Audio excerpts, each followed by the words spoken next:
સુરતમાં ગોળાદરા વિસ્તારમાં રહેતી અને ગોળાદરા ખાતે આવેલી આદર્શ પબ્લિક શાળામાં ધોરણ 8માં અભ્યાસ કરતી વિદ્યાર્થીનીએ આપઘાત કર્યો હતો।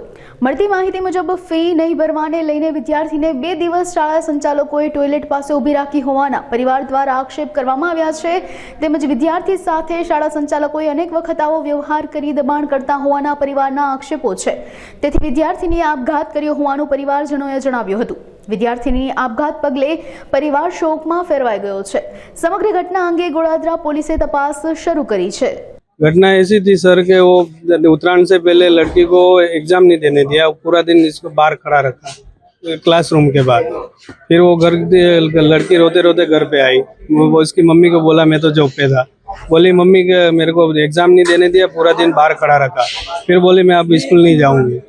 मैं बोला क्या मैटर था? फीस का मैटर था। मैं बोला सर से फिर मैंने बात की, मैं बोला सर मैं फीस आपकी अगले महीने की 15 तारीख तक भर दूंगा पूरे साल की।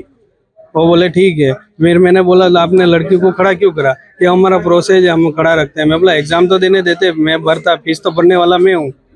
ऐसे डिप्रेशन में आके मैंने उसको आज इतने दिन हो गए, मैंने बोला स्कूल जा, वो स्कूल जाने के लिए मना कर रहा है।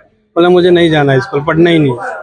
कौन सी स्कूल में पढ़ती थी? प्रवीण सर उनके वहाँ के प्रिंसिपल थे, उनसे बात। मेरी मांग है बस लड़की को न्याय चाहिए बस, और किसी और लड़की के साथ ऐसा नहीं।